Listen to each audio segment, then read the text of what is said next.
नमस्कार। आज के इस विशेष विश्लेषण में आपका स्वागत है।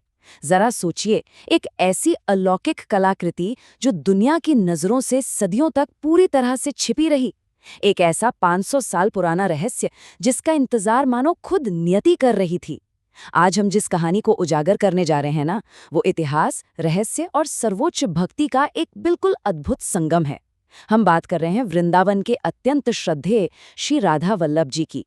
देखिए, ये केवल एक मूर्ति की कहानी नहीं है, बल्कि एक ऐसे गुप्त खजाने की रोमांचक यात्रा है जिसे अपनी सही जगह तक पहुंचने के लिए कई पीढ़ियों का लंबा सफर तय करना पड़ा। तो चलिए, बिना किसी देरी के इस ऐतिहासिक रहस्य के पन्नों को एक-एक करके पलटते हैं।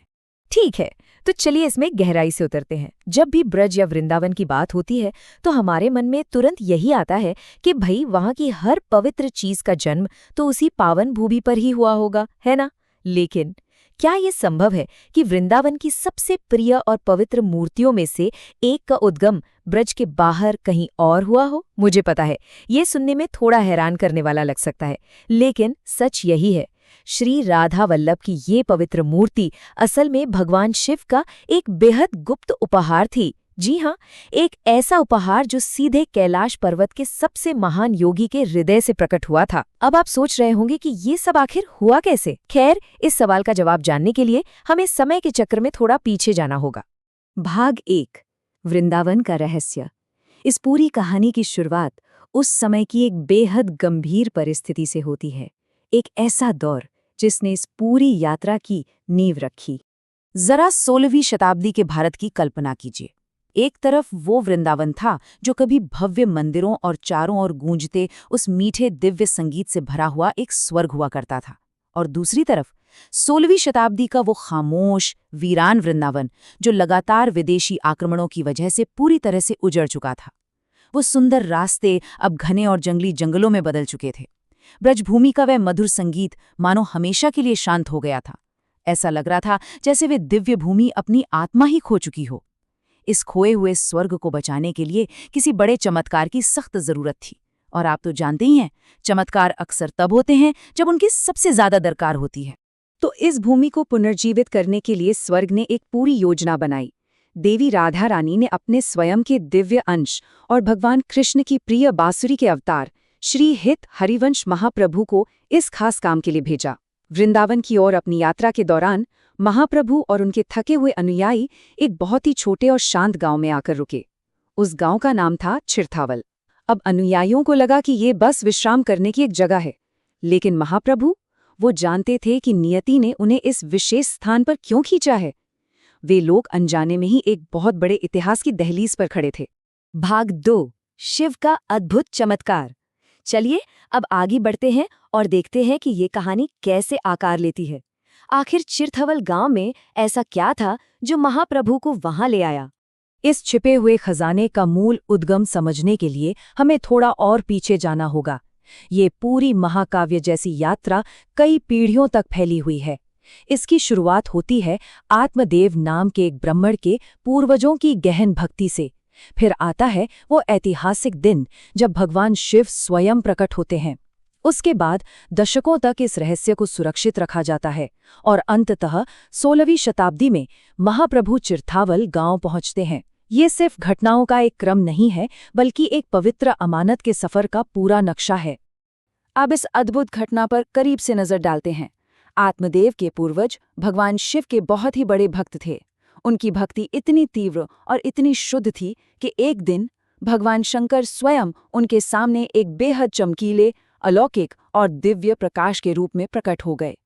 भगवान उनकी इस पूर्ण शरणागति से इतने प्रसन्न हुए कि उन्होंने पूर्वजों से कोई भी मनचाहा वरदान मांगने को कह दिया। लेकिन जरा सोचिए, जब किसी सच्चे भक्त के सामने साक्षात ईश्वर खड़े हों तो दुनिया की कौन सी भौतिक चीज उसे लुभा सकती है? बिल्कुल कुछ नहीं। उन सच्चे भक्तों ने बस सिर झुकाकर कहा कि उन्हें दुनिया का कोई वरदान नहीं चाहिए। प्रभु के दर्शन ही उनके लिए सब कुछ थे। लेकिन हमारे महादेव भी अपने नियमों के पक्के थे। उन्होंने मुस्कुराकर कहा, जब भी मैं किसी भक्त के सामने प्रकट होता हूं तो बिना आशीर्वाद दिए कभी नहीं लौटता। आपको कुछ न कुछ मांगना ही होगा। ये सच में एक बेहद शक्तिशाली क्षण है। एक तरफ वो भक्त हैं जिन्हें कुछ नहीं चाहिए और दूसरी तरफ वो ईश्वर हैं जो बिना कुछ दिए जाने को तैयार ही नहीं है। महादेव जबरन अपने भक्तों पर कृपा करना चाहते थे। और फिर जब भक्तों ने कहा कि प्रभु, यदि देना ही है तो वो चीज दीजिए जो स्वयं आपके हृदय के सबसे करीब हो, तब एक ऐसा चमत्कार हुआ जिसकी किसी ने कल्पना भी नहीं की थी। और ये बात बहुत ही शानदार ढंग से दर्शाती है कि कैसे कैलाश के सबसे महान और वैरागी योगी के भीतर दिव्य और रोमांटिक प्रेम का सबसे बड़ा प्रतीक छिपा हुआ था। भगवान शिव ने अपने ही हृदय में हाथ डाला और एक अविश्वसनीय रूप से सुंदर मूर्ति प्रकट की, श्री राधा वल्लभ का श्री विग्रह। उन्होंने दिव्य प्रेम के इस सर्वोच्च प्रतीक को उस ब्राह्मण परिवार के हाथों में सौंप दिया और उन्हें इसकी रक्षा करने का काम सौंपा। एक वैरागी के हृदय से प्रेम का ये प्रकटीकरण, सच कहूं तो यही इस पूरी कहानी का सबसे लुभावना चमत्कार है। भाग 3, रहस्य की रक्षा। अब भगवान शिव से यह अनुपम भेंट तो मिल गई, लेकिन सबसे बड़ी चुनौती थी इसे दुनिया से सुरक्षित रखना। क्योंकि देखिए, यह कोई आम वस्तु नहीं थी, यह साक्षात महादेव का हृदय था।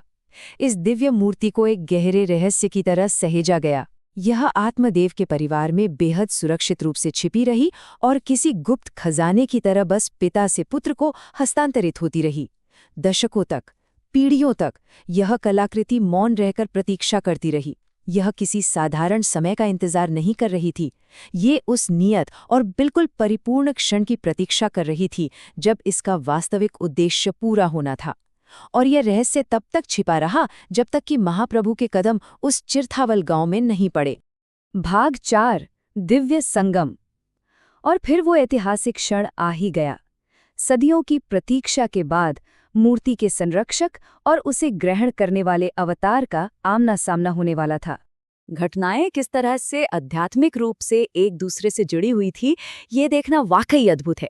उसी सुबह जब आत्मदेव ध्यान में बैठे थे तो उन्हें एक दिव्य पूर्वाभास हुआ। स्वयं देवी राधा रानी ने उनका मार्गदर्शन किया और उन्हें बताया कि जिस खजाने की उनके पूर्वज पीढ़ियों से रक्षा कर रहे हैं ना, उसका असली स्वामी अब उनके द्वार पर आ रहा है।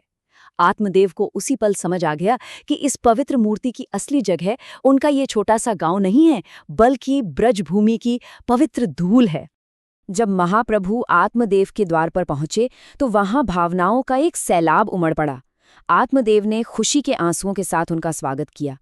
ये पूर्ण समर्पण का एक ऐसा क्षण था जिसे शब्दों में बांधना मुश्किल है। उन्होंने न केवल उस पवित्र राधा वल्लभ मूर्ति को महाप्रभु को सौंप दिया जिसे उनके परिवार ने पीढ़ियों से सहेजा था, बल्कि भक्ति की पराकाष्ठा दिखाते हुए अपनी 2 बेटियों को भी आध्यात्मिक विवाह में अर्पित कर दिया। भाग 5, पवित्र प्रेम का पुनरुद्धार। अब हम इस विश्लेषण के सबसे महत्वपूर्ण और रोमांचक पड़ाव पर पहुंचते हैं। भगवान शिव का वो गुप्त उपहार अब अंततः अपने सही गंतव्य की ओर बढ़ रहा था। वृंदावन के खोए हुए जादू को फिर से वापस लाने के लिए महाप्रभु ने कुछ बहुत ही सुविचारित और लयबद्ध कदम उठाए। भगवान शिव के इस भव्य उपहार को लेकर वो सीधे गहरे जंगली मदन टेर वन में गए। वहां उन्होंने एक तीर चलाकर भूमि के एक छोटे से पवित्र हिस्से को चिन्हित किया। ध्यान दीजिए, कोई विशाल महल नहीं बनाया गया, बल्कि लताओं से बनी एक बहुत ही साधारण सी कुटिया बनाई गई और अंततः उसी कुटिया में भव्य राधा वल्लभ लाल जी की स्थापना की गई। इस तरह उस खोए हुए स्वर्ग की फिर से नींव रखी गई। तो यहाँ सबसे महत्वपूर्ण बात यह है कि इस स्थापना ने सदियों से पसरे उस डरावने सन्नाटे को आखिर कैसे तोड़ा। महाप्रभु ने अष्टयाम सेवा की शुरुआत की। अब ये क्या है? ये केवल पूजा का कोई साधारण तरीका नहीं था, ये दिन के 8 पहर चलने वाली निरंतर और अखंड दिव्य सेवा थी। इस एक परंपरा ने हमेशा के लिए ये सुनिश्चित कर दिया कि ब्रजभूमि का वो खोया हुआ संगीत और उसकी दिव्यता अब कभी भी शांत नहीं होगी। भगवान शिव का हृदय अब पूरी तरह से वृंदावन की धड़कन बन चुका था। अब जैसे ही हम इस प्रस्तुति के अंत की ओर बढ़ रहे हैं, ये एक सवाल हम सभी के विचार करने योग्य है। इस 500 साल पुरानी यात्रा से हमें वास्तव में क्या सीखना चाहिए? अगर हम इतिहास की तारीखों और स्थानों से थोड़ा परे जाकर देखें तो ये पूरी महाकाव्य जैसी कहानी एक बेहद गहरी और एकीकृत धार्मिक सच्चाई को हमारे सामने रखती है। और वो सत्य ये है कि भगवान शिव और भगवान कृष्ण के बीच बिल्कुल कोई अंतर नहीं है। जो शिव कैलाश पर्वत पर पूर्ण वैराग्य धारण किए बैठे हैं ना, उन्हीं शिव के हृदय के सबसे गहरे कोने में सबसे बड़ा खजाना राधा और कृष्ण का शुद्ध और निस्वार्थ प्रेम है। ये कहानी हमारी तमाम सीमाओं और मान्यताओं को तोड़ती है और दिखाती है कि भक्ति का अंतिम स्वरूप सिर्फ और सिर्फ प्रेम है। ये विचार अपने आप में इतना विशाल है कि ये हमें अपनी आध्यात्मिक समझ को फिर से देखने के लिए प्रेरित करता है। और इसी गहरे विचार के साथ आज का ये विश्लेषण हम यहीं समाप्त करते हैं। इस विषय पर और गहराई से विचार कीजिएगा और इस अद्भुत यात्रा के अर्थ को अपने भीतर महसूस कीजिएगा। फिर मिलेंगे।